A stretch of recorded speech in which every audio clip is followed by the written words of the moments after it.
चले बच्चों, अपन सीरीज़ को आगे बढ़ाते हैं और स्टार्ट करते हैं नेक्स्ट फोर्थ क्वेश्चन। ये एक कॉम्प्लेक्स नंबर का क्वेश्चन है, इजी है। हाँ, let J1 Z2 and Z3 are three complex number on the circle. एक सर्कल पे तीन कॉम्प्लेक्स नंबर है Z1 Z2 एंड Z3, ठीक है। उसका जो मॉडुलस है Z इक्वल टू 1 है। इसके मतलब है कि उसका सर्कल का रेडियस 1 होगा। आर्ग्यूमेंट ऑफ Z1 दे रखा है -π/4। इनका एंगल दे रखा है फर्स्ट का Z1 का π/4, Z2 का आर्ग्यूमेंट दे रखा है 0 और आर्ग्यूमेंट ऑफ Z3 π/4 गिवन है।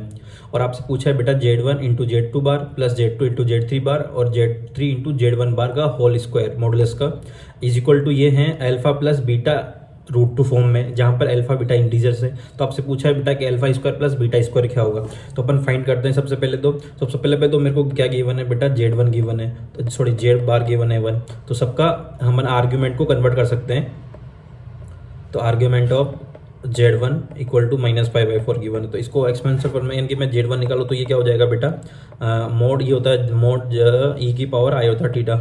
तो यहाँ पे थीटा कितना है π/4, तो ये कितना हो जाएगा Z1 का Z बार का वैल्यू 1 है और e का पावर π/4 आयोटा, ये हो गया। इसी के साथ अगर मैं Z1 बार भी निकालूँ तो Z1 बार भी मिल जाएगा बेटा, केवल यहाँ पे नेगेटिव साइन आ जाएगा -π/4 आयोटा, करेक्ट। अब सेकंड वाला Z2, so argument of Z2 given है, कितना गिवन है आर्ग्यूमेंट ऑफ Z2 गिवन है बेटा इक्वल टू 0। तो यहाँ पे मैं इसको निकाल लूँगा तो Z bar into iota theta, same formula, so 1 into e power iota into 0। तो ये 1 हो जाएगा बेटा, क्योंकि किसी भी एक्सपोनेंशियल का पावर 0 1 होता है। तो इस यहाँ से मैं Z2 बार भी निकाल लूँगा, वो भी 1 ही हो जाएगा, क्योंकि आयोटा का पावर -0 ये भी 1 ही होता है। फिर मैं आर्ग्यूमेंट ऑफ Z3 निकालूंगा। अब आर्ग्यूमेंट ऑफ Z3 ये π/4 है, तो ये कितना हो जाएगा 1 इंटू ई पावर π/4 आयोटा। और यहाँ से Z3 बार भी निकाल लूँगा, वो यहाँ पर नेगेटिव हो जाएगा बस। तो मेरे पास सब आ चुके हैं। Z1 आ चुका है, Z1 बार आ चुका है, Z2 आ चुका है, Z2 बार आ चुका है, Z3 आ चुका है, Z3 बार भी आ चुका है। तो मैं वैल्यू रख दूंगा। आपसे क्या पूछा गया है बेटा, आपसे पूछा गया है Z1 Z2 bar plus Z2 Z3 bar plus Z3 Z1 bar whole square, ठीक है जी बेटा। तो मैं वैल्यू रख देता हूँ। तो Z1 का वैल्यू कितना होगा बेटा, ई पावर π/4 माइनस का आयोटा, ठीक है जी बेटा। ये नेगेटिव है यहाँ पे एक्चुअली, क्योंकि यहाँ पे नेगेटिव, तो यहाँ पे नेगेटिव और ये पॉजिटिव हो जाएगा, ठीक है जी। तो ये -π/4 हो गया। फिर उसके बाद इंटू Z2 बार कितना है बेटा 1, ये 1 हो गया, प्लस Z2 कितना है वही 1, और Z3 बार कितना है, Z3 बार है आपका बेटा ई पावर -π/4 आयोटा, ठीक है जी। और Z3 कितना है, ई पावर π/4 आयोटा इंटू Z1 बार भी प्लस में ही π/4 आयोटा, ठीक है जी, होल स्क्वायर।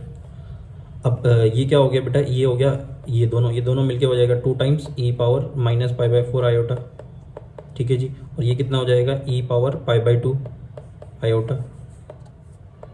अब देखो, इसको कन्वर्ट भी कर सकते हैं अपन वापस। अपन इसको क्या बोलते हैं, एक्स प्लस आयोटा जेड को इसको कन्वर्ट कर सकते हैं एक्स प्लस आयोटा फॉर्म में, वाई फॉर्म में। तो कन्वर्ट करते हैं, तो इसका जो एंगल है वो π/4 है बेटा, और वो भी नेगेटिव में है, और ये √2 है। तो ये कितना 2, इसका स्क्वायर रूट हो जाएगा, तो ये कितना हो जाएगा √2 प्लस कितना होगा √2 आयोटा, ये कन्वर्ट हो गया। और यहाँ पे माइनस रह जाएगा, क्योंकि ये पे माइनस है, ओके। और ये कितना हो जाएगा, ये π/4 है। π/4 का मतलब है कि आपका केवल जो y टेन, आप जो 10 लेते हो वो y/x लेते हो, और y/x पे यहाँ पे π/2 है। π/2 का मतलब है कि आप इन्फिनिट है, इन्फिनिट का मतलब x 0 है, यानी कि y है, y ही है। इसका मतलब क्या है, यहाँ पे केवल आयोटा ही है ओनली, है ना, क्योंकि x तो 0 हो जाएगा वहाँ पे, होल स्क्वायर। अब जब मैं इसका होल स्क्वायर करने जाऊँगा तो पहले ये √2 माइनस 1 आयोटा। अब इसका मॉडुलस, और मॉडुलस का होल स्क्वायर, तो मॉडुलस लूँगा तो ये कितना हो जाएगा बेटा 2, ये कितना हो जाएगा a प्लस बी का होल स्क्वायर हो जाएगा। ये मॉडुलस का आप जानते हो ये होता है x² plus y square, square root, और इसका होल स्क्वायर लगा हुआ है। अगर कोई x प्लस आयोटा y की फॉर्म में हो तो इसका मॉडुलस ये होता है, और इसका होल स्क्वायर लगा हो तो मैंने होल स्क्वायर लगा दिया, तो ये 2 हो गया। और √2 माइनस 1 का मैं स्क्वायर करूँगा तो 2 + 1 माइनस 2 √2 आ जाएगा बेटा, ठीक है जी। स्क्वायर रूट और इसका होल स्क्वायर। तो ठीक है बेटा, ये कितना हो जाएगा पूरा टोटल 2 + 5, और ये माइनस माइनस प्लस हो जाएगा प्लस 2√2, ठीक है। और स्क्वायर रूट से कैंसिल आउट हो गया। अब ये बोल रहे हैं कि अल्फा प्लस बीटा √2 फॉर्म में, तो यहाँ से अल्फा की वैल्यू कंपेयर करेंगे तो 5 आ जाएगी, और बीटा की वैल्यू कंपेयर करेंगे तो 2 आ जाएगा। और alpha square plus beta square कितना हो जाएगा बच्चों, 5 स्क्वायर प्लस 2 स्क्वायर, यानी कि 5 स्क्वायर प्लस 2 स्क्वायर, तो कितना हो गया 29। आंसर आ गया 25 + 4 29, ठीक है। आई होप आपको ये क्वेश्चन समझ में आया होगा। बहुत इजी वे है, बस आपको कन्वर्जन आना चाहिए। सेकंड क्वेश्चन है आपका, जो कि आपका 5th क्वेश्चन है। अपन अब इसी सीरीज़ में डेली का कोशिश करेंगे कि 2 से 3 क्वेश्चन हो, कि using a principal value of inverse trigonometric function, sum of the maximum and minimum value of 16 sec inverse x whole square plus cosec inverse x whole square. अब ये तो और ज़्यादा इजी क्वेश्चन है, क्योंकि आपको इसकी जो वैल्यू है वही निकालनी है। तो ये 16, तो ये 16 हो गया बेटा। अब मैं क्या करूँगा यहाँ पे, जब भी अगर इन्वर्स आए तो आप क्या करोगे, सेक इन्वर्स एक्स है उसको मैंने टी मान लिया। इसका मतलब है जो एक्स बिलोंग्स टू कहाँ से कहाँ तक होगा, ये 0 to π/2 होगा, सॉरी 0 to π होगा, और यहाँ पे π/2 नहीं आता, ये इसका रेंज है 0 से π, ठीक है। अब सेक को मैंने टी मान लिया, तो ये टी स्क्वायर हो गया बेटा, x sine inverse x T square हो गया। तो कोसेक इनवर्स क्या होगा, π/2 - टी हो जाएगा कोसेक इनवर्स। तो मैंने इसको लिख दिया π/2 - टी होल स्क्वायर। अब मैं इसको फाइंड करता हूँ, तो 16, अब इसमें मैंने ओपन की तो टी, और ये a - b का होल स्क्वायर हो जाएगा, तो T square plus 2π/2 into T plus π/4 π²/4 हो गया। तो ये कितना हो गया बेटा आपका 2t² प्लस कैंसिल आउट हो गया πt प्लस π/4। अच्छा, यहाँ पे माइनस आएगा, ठीक है जी, π²/4। अब आपका इसको मैक्सिमम और मिनिमम चाहिए। आपको पता है कि ये क्वाड्रेटिक इक्वेशन है, और क्वाड्रेटिक का मैक्सिमम मिनिमम आपको पता है कैसे होता है, कि क्वाड्रेटिक का ऐसा फॉर्म होता है, तो यहाँ पे मिनिमम होता है, बाकी इन्फिनिट होता है, बट ये इन्फिनिट तक जाएगा नहीं, क्योंकि हाईएस्ट पावर 5 है।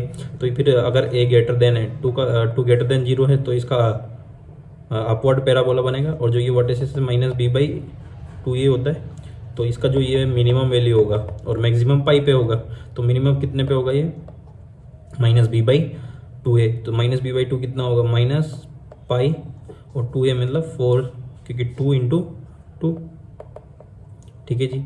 तो ये कितना हो जाएगा 16 π/4, और π/4 पे ये इसका मिनिमम वैल्यू देगा। तो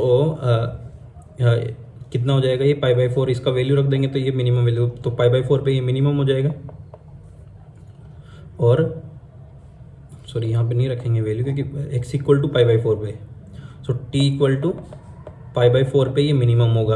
आप इसको dy/dx मेथड से भी निकाल सकते हैं। कैसे, जैसे मैं इसका dy/f' करूँगा, तो ये कितना हो जाएगा बच्चों, इसका f' हो जाएगा 4t प्लस पाई, और अब f' = 0 कर लूँगा तो t का वैल्यू निकल जाएगा, वो कि π/4 है। तो यहाँ से π/4 निकल गया, ये यहाँ पे माइनस है, इस वजह से ये भी माइनस, क्योंकि यहाँ पे माइनस है, ये नेगेटिव हो गया π/4। सो t = π/4 पे ये क्या देगा, मिनिमम वैल्यू देगा। और बच्चों मैक्सिमम कितना देगा, क्योंकि मैक्सिमम तो पाई यहीं से, क्योंकि पैराबोला का वैसे तो मैक्सिमम इन्फिनिट जाता है, पर इन्होंने 0 to π लिमिट लगा रखा है ओनली। तो t = मैक्सिमम किस पे देगा, पाई पे। अब वैल्यू रख देते हैं अपन 16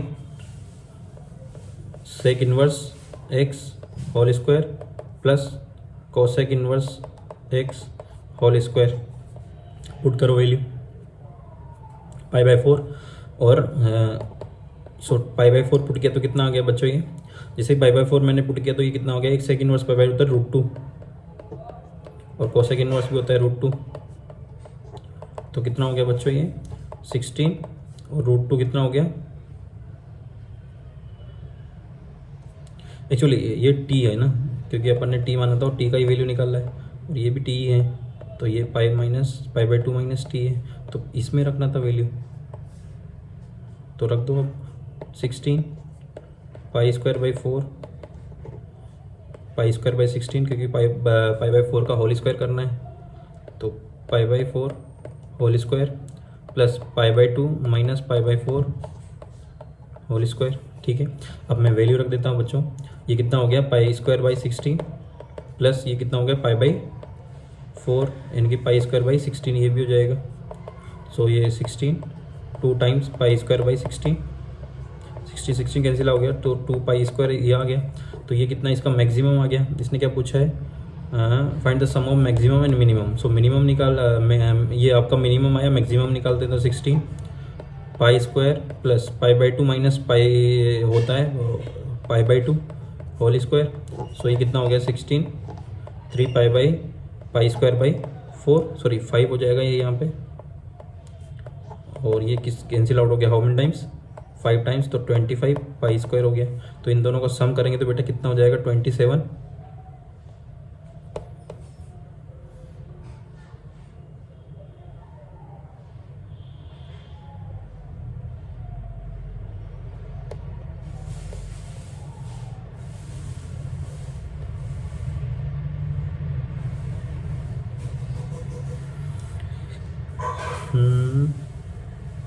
π² π/2 होल स्क्वायर। सो ये हो गया π²/4। सो 4 प्लस 1 5 5π²/4। ठीक है जी, 16 से ये 16 से 4 टाइम्स कटेगा बेटा, 4 टाइम्स, तो ये कितना हो जाएगा 20। तो सम ऑफ मैक्सिमम एंड मिनिमम ये कितना हो जाएगा 2π² प्लस 20π² इक्वल टू 22π²। ठीक है, आई होप ये क्वेश्चन भी आपको समझ में आ गया होगा। ये एक मैक्सिमम मिनिमम से रिलेटेड करता है, वो भी इन्वर्स ट्रिग्नोमेट्री का। चलो इसके बाद अपन मिलते हैं नेक्स्ट वीडियो में।